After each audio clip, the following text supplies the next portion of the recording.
Regret is not the same as repentance. Thus, minorities who voted for Donald Trump will in fact do it again. I'm going to prove it to you, but I'm going to prove it to you in a way that not only am I going to share with you the basis, the reasons why, you're going to be able to very clearly see it. Let me share with you the pieces first. Regret simply means remorse over the effect of an action that we've taken. Repentance means remorse over the effect of an action that we've taken, and if we could do it again, we'll do the exact opposite. There are three elements. Let me give this to you in pieces. There's three elements that affect misery and depression in our life. Those elements are religion, your relationships, and your reward system. That's the second piece. The third piece is your reward system. We are all born with three core drivers that determine what's important to us. Our value system, it also determines our belief. Those three core drivers are achievement, control, and acceptance. We all have them. Two of them are dominant. When your core drivers are control and achievement, you have a personality type and actions taken like when a person's put in power, like Adolf Hitler. And the immolation of Adolf Hitler, and I'm not attacking Donald Trump because he's the majority voted president in the United States, but it's very clear that he's mentioned in the past that he admires Adolf Hitler. You have a Donald Trump. Control comes first, achievement comes second. Let me go to the opposite end of the drivers. When your core primary driver is acceptance and control, you have people that will follow whoever is in a position of control and achievement. And I'm going to give you an example of those as I put these pieces together. Now, achievers have these. It's achievement first, control second, acceptance third. We want to achieve. What we want to control is ourselves, our environment, our circumstances. And if we can be accepted, then we'll be accepted. Minorities that voted for Donald Trump, their primary driver was acceptance and control. Now let's start with the representatives first, because the pain and the agony that has been caused is why you see so much regret, but also they would, in fact, if they could do it again, would do it again. For example, you have these town hall meetings and the people are saying to their representatives, listen, why don't you do something? Well, the representatives do want to do something, but their core drivers are what? To be accepted first, to stay in control second, and if they can achieve whatever their constituents want them to achieve, then they'll do that too. Donald Trump is control first, achievement second. They come together. Now, let me give you the example of Adolf Hitler during Nazi Germany, because to share with you how this happens, how this could happen again, I have to share with you one of the 48 laws of power, which is us versus them. It is create an us versus them. Create a cult-like following, and you do it by doing that. Let's go back into Adolf Hitler. To have the them, who did he create? Who did he focus on? It was the Jews. Countries that were not directly under Nazi control seized the property of their Jewish citizens, shipped them off to concentration camps, including places like Paris, France. The police, they couldn't go to the police because the police were a part of the group that was gathering them together. So you have to have a them. In the United States, throughout the beginning of the United States, centuries, who has been the them? Someone like me, Black Americans. Immigrants that come to the United States are all told to do what? Stay away from them. Who did Donald Trump use as the them in his campaign? It wasn't Black Americans. It was who? It was Mexicans. Reality check. Mexicans are indigenous. They are from the country upon the land upon which the United States sits. Now, let me share with you how us versus them works, because if I share this with you, you can be able to see how these core drivers will repeat themselves. Now, in religion, and I'm not attacking in religion because I belonged to religion for 30 years. I'm not religious now, but I loved the religion that I was in. Unfortunately, I had to leave that religion. I was gone for a long period of time, and I simply adjusted to not being religious. But I was never self-righteous. I read the Bible 16 times. I'm reading the Bible the 17th time now. But in any religious culture, you have us versus them. Here's how it works. We have this box for you, and we have a lot of love in this box. Can you see it? Can you feel it? Yes. The only thing is that to get all the love that's in this box, you have to stay in the box. You have to be part of us. You have to stay away from who we're going to tell you, teach you, is them. That's the structure. So since we were born, since we were young, our spiritual need is something that's ingrained in us. We all have been taught us versus them. What did the Trump administration do? The Trump administration said we are us. Therefore, any minorities that want to be a part of us, whose core driver is to be accepted, to be in control. And if you could achieve, fine. You have to join the us to be in a position of power of who the controlling or the ruling class is. That is the basis for minorities, Arabs for Trump, Latinos for Trump, Africans for Trump, Indians for Trump, blacks for Trump. And I'm not knocking any minority. I'm just sharing with you the core drivers so that you have people that I may see every once in a while on social media crying, oh, I'm so sorry. America's supposed to be a place of compassion and sympathy. But where was your compassion when you voted knowing that those who you thought would be affected were Mexicans? People voted because they felt, well, what's about to happen won't happen to who? Us. It's not going to happen to them. The white farmers knew that their workers were going to be deported. What did they think? That they were going to get government subsidies to compensate for their losses. That didn't happen. So now they're regretting, they're sad, and they're sorry, etc. Because they thought they were part of us and then discovered that they're from the position of those who are the controlling and the achieving class, they discovered they were them. That's what this thing is all about. Here's what I want to share with you. When circumstances change for people whose primary core driver is acceptance and control, whatever regret they had leaves. Right now, if the U.S. government compensated the farmers for their losses, all this, I'm sorry, I made a bad decision, I regret my vote, would disappear. Because it was focused on, pointed to who? The us versus them was pointed to the them as in Mexicans. Blacks were not the them for this last election or the last one. Now, I'm not political. And some of you can attack me for good reason. I've never voted. So why am I even using this as an example? Because this is an example at scale. At scale. The impact at scale. So what has happened? Let me go back and say this. I coach achievers who have experienced something very painful in their life on how to compress their recovery time to recover. These are people who have contributed to the lives of others, who have always been in support of other people, who've done outstanding things in their life. They've succeeded at a high level, and then they've fallen. And in that space of being down, we get caught into what our values were, whether our values were good, or did people take advantage of us? Those, I help them compress the recovery time. Question is, could I help someone whose primary core driver is to be accepted? No. Could I help someone whose core driver was to be in control? No. Why not? Because a person whose prime driver is to be accepted will hurt someone to be accepted by others. A person whose prime driver is to be in control will hurt someone or people or a whole group to stay in control. What do you see the administration doing? Doesn't matter who they hurt. Doesn't matter the damage. Doesn't matter how families are affected.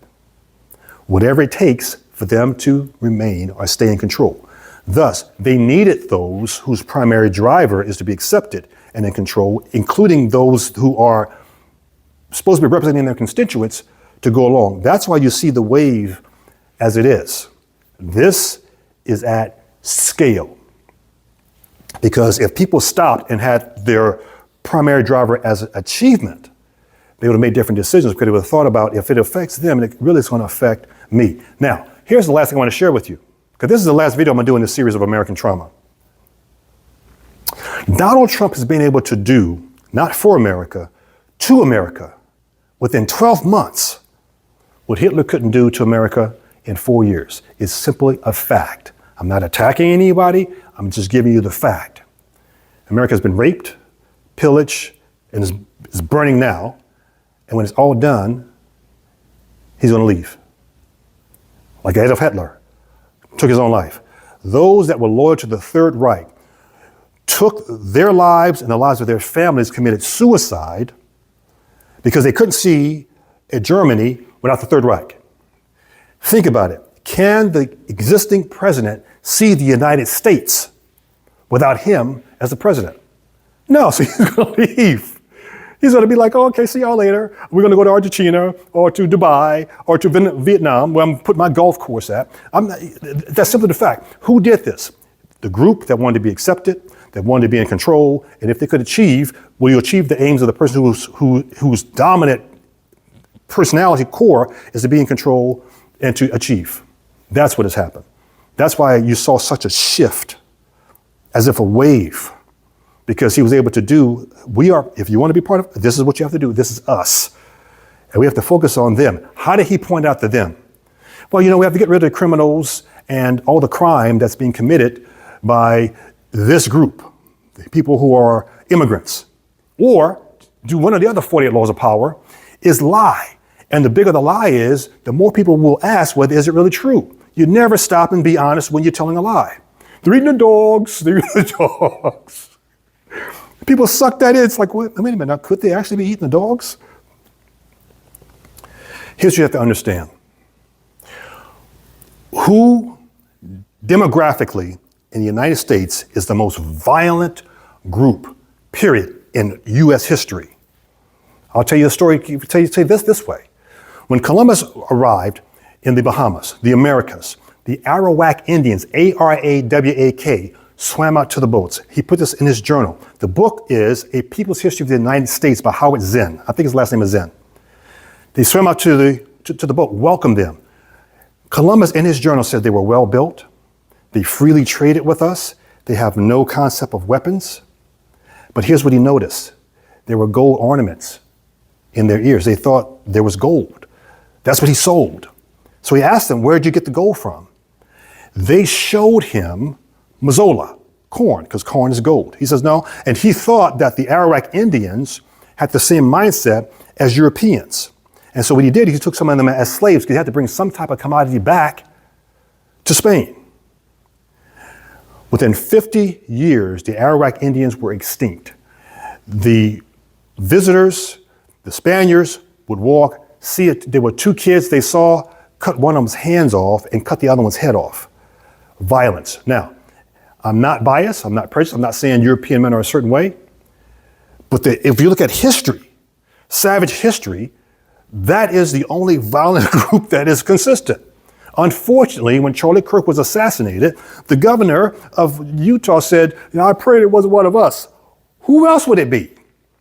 Do you actually think somebody black is going to plan and scope out and shoot a person in front? No. Now, blacks will shoot each other. Now, have blacks shot a father in front of his family? Yes.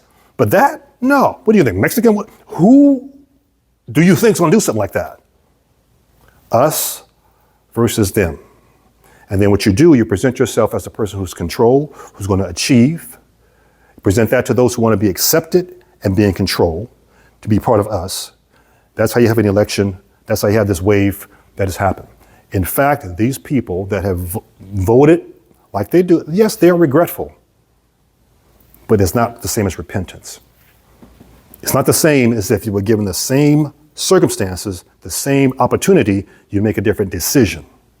Because the consideration is always, how will I benefit from making this decision if I become one of those who are not immediately accepted? Here's the thing about blacks.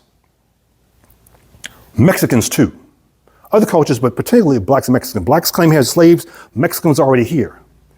What is the core drivers of black Americans? It is achievement, it is control, it's acceptance. Why does it have to be that way? Because if your acceptance comes first, then you stay in the ghetto. You stay in the basement. Those blacks that want to be accepted as the primary wear the red hats. But those who want to get out of whatever their circumstances are, their primary has to be achievement. Their control has to be controlling themselves, controlling where they go, controlling when they drive a car, controlling their interaction with police, controlling where they jog. Young man, 24 years old, decides to go for a run on a Sunday. He had things to do that day, that week, that month, that year, for the rest of his life. Unfortunately, in his route, he jogged through a neighborhood in Georgia, supposed to be a nice neighborhood in Georgia, and 3 people saw him. One was a former police officer and his son. Immediately the thing grabbed the shotgun. First thing they did, other one followed him, shot him point blank 3 times. So that component of his life, he didn't think he had control. Do you understand what I'm saying to you? So the violence that you see is as a result of people being more concerned with being accepted and being in control than they were concerned about other people and wanting to achieve. This is the last video I'm gonna do in this series, American Trauma, and I wanna thank all of you who have looked at the video, commented on the video. I haven't looked at the comments. I don't really take a whole lot of time to look at comments. I'll scan through them every once in a while. But this was my proof of concept. I was gonna write a fourth book, totally detaching from the style of writing that I do, about what has happened. Because I'm very sensitive, as many of us are, to the sufferings of others. We don't have to be going through it to see it. To see, first you cut off government, you remove your talent pool. That's the first thing you do. Then you remove their support system. America is burning. America, wake up, is not a world power. See, the Roman world power was not conquered by someone else. It disintegrated. America is disintegrating. Because the first thing that has been done is you remove your talent pool, your scientific talent pool, you remove your medical talent pool, you remove the people who have been loyal to you, loyal to the government as federal workers. Hundreds of thousands of people lost their jobs. Because people that want to be accepted were told, it's not going to work out for you, and did it anyway. I didn't vote for either person. I've never voted. People that voted for Kamala Harris didn't vote for her because she was Kamala Harris. They simply voted because they wanted to go against what could happen if they voted for someone else. Jews were reminded too closely of Adolf Hitler. Blacks were reminded too closely of the struggles that have been paid for through blood for hundreds of years. That's why they voted the way they did. Other minorities who want to be a part of us have realized you never were, never will be part of us. What are you going to do next? That's up to you. But this is the end of this video. I want to thank you for if you've watched this video all the way through. I appreciate it. Now I'm going to get back to focusing on my prime goal of being able to help people who need to get back on track in the shortest period as possible. As always, wish you all the blessings and success you deserve.